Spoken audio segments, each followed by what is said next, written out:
Hoje, a gente vai entrar em um dos casos mais famosos e, sinceramente, mais intrigantes da história da psicanálise. Pensa numa história de detetive, só que as pistas não são impressões digitais ou armas. São medos, palavras soltas e uma dívida minúscula que, de alguma forma, conseguiu paralisar a vida de um homem.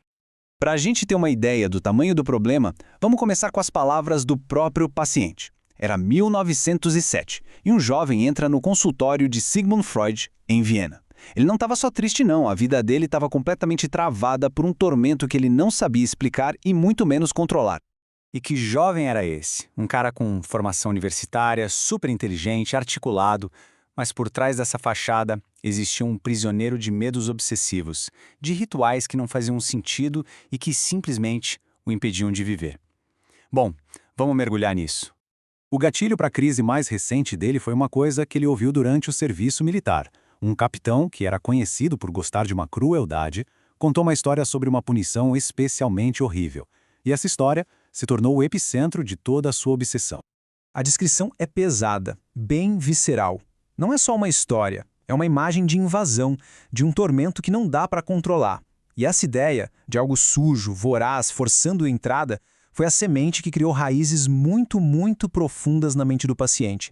Guarda bem essa imagem, porque ela é a chave para tudo que vem a seguir. Só que o horror de verdade não estava na história do capitão, estava no que a mente do paciente fez com essa história. Ele pegou essa crueldade que era externa e transformou num tormento pessoal totalmente direcionado. A história deixou de ser só um relato perturbador e virou o roteiro da sua própria obsessão. E aqui a coisa começa a ficar realmente estranha. A mente dele não aplicou a tortura a si mesmo ou a algum inimigo. Não. Ele aplicou às duas pessoas mais importantes da vida dele. Uma, a mulher que ele amava, e a outra, o pai, que ele idolatrava. E que, detalhe, já tinha morrido há anos. Um medo completamente ilógico. E o que poderia deixar essa situação toda ainda mais bizarra? Pois é, uma quantia minúscula de dinheiro. 3,80 coroas. Um valor quase insignificante que de alguma maneira virou o pivô de todo esse delírio compulsivo. Olha só a lógica torta disso aqui. Ele ouve uma informação errada sobre uma dívida pequena e, na hora, a mente dele cria uma regra. Pague ou as pessoas que ama vão sofrer a tortura dos ratos. Ele faz um juramento. Só que a base de tudo era falsa. Então ele fica completamente preso, se debatendo numa teia de ideias sobre como cumprir uma promessa que não tem o menor sentido. Essa é a pergunta de $1 milhão, né? É exatamente esse o mistério que o Freud, como um detetive da mente, se propôs a resolver. O que conectava ratos, dinheiro, o pai falecido e a mulher amada numa rede tão complexa de sofrimento?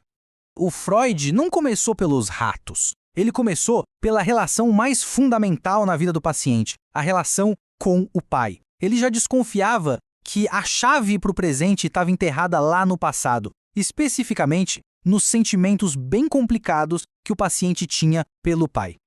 E aqui vem a grande virada. Na superfície, conscientemente, o paciente sentiu um amor, uma admiração gigantesca pelo pai. Mas, lá no fundo, no inconsciente, o Freud descobriu exatamente o oposto. Uma raiva, uma hostilidade igualmente intensas. Amor e ódio, lado a lado, apontados para a mesma pessoa. E isso não era só uma teoria, não. O próprio paciente, durante a análise, foi se lembrando de momentos específicos em que esses pensamentos hostis apareceram.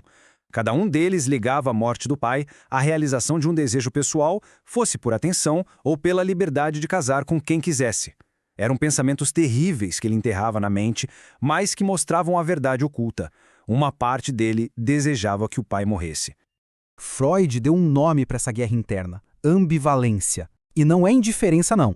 É ter, ao mesmo tempo, amor e ódio no volume máximo. Essa tensão, que é insuportável para o Freud, era o motor da neurose. Todo aquele tormento com os ratos e o dinheiro era, na verdade, uma expressão dessa batalha interna que ele não conseguia resolver de jeito nenhum. Com essa pista do conflito com o pai em mãos, Freud se voltou para o símbolo central da obsessão. Ele não tratou a fixação do paciente como loucura, mas sim como uma mensagem codificada. E a chave para decifrar essa mensagem era uma única palavra: Ratos! De todas as coisas no mundo, por que ratos? Para o Freud, a escolha nunca é por acaso. Ele acreditava que essa palavra era como um nó. um ponto onde todos os fios dos medos e conflitos do paciente se encontravam. A tarefa do detetive da psique era, com toda a paciência, desatar esse nó. E aqui a gente vê o método Freud em ação pura. Ele descobriu que no inconsciente do paciente, a palavra ratos não era só o bicho, era um código com vários significados. Em alemão, a língua deles, Raten, que é ratos, soa quase igual a Raten, que significa prestações, dinheiro. De repente, a conexão com a dívida fica óbvia. Mas e além? Spielrater é uma gíria para jogador, o que ligava ao pai e suas dívidas de jogo. Para o paciente, ratos também simbolizavam sujeira, doença, a sexualidade e até crianças. É como se essa única palavra fosse um portal para todas as suas ansiedades mais profundas. Então, a obsessão com ratos não era sobre os animais. Era uma forma condensada, simbólica, de expressar todos os conflitos reprimidos dele de uma vez só. Cada significado da palavra rato tocava num nervo exposto da psique do paciente. Agora, com todas as pistas reunidas, a ambivalência com o pai e o significado oculto dos ratos, Freud pôde finalmente montar o quebra-cabeça e apresentar sua solução para o caso. O estopim de tudo foi um conflito da vida real. Ele amava uma mulher, mas a família e, simbolicamente, o legado do pai pressionavam para ele se casar com outra, por dinheiro e status. Ele estava dividido entre o amor e o dever, entre a própria vontade e a vontade do pai que ele carregava dentro de si. Era uma escolha impossível. E essa é a grande sacada do Freud. A neurose não era só um sofrimento sem sentido, ela tinha uma função. Ao ficar doente, o paciente não precisava mais escolher. A incapacidade dele de seguir em frente era uma fuga da decisão que ele não conseguia tomar. A doença, de um jeito destrutivo, resolvia o conflito. Essa citação resume tudo com uma perfeição incrível. O medo obsessivo de que algo ruim acontecesse com o pai era o outro lado da moeda do seu desejo reprimido de que o pai morresse e saísse do caminho. O medo da tortura acontecer com a amada era a outra face da sua raiva por ela ser o centro do conflito. Nos dois casos, o medo era só um disfarce para um desejo proibido. O caso do Homem dos Ratos, com mais de 100 anos, deixa a gente com uma pergunta que é, ao mesmo tempo, inquietante e muito atual. Ele nos mostra como as forças invisíveis do nosso passado, os amores e os ódios da infância, podem continuar escrevendo o roteiro da nossa vida adulta, e muitas vezes a gente nem se dá conta disso.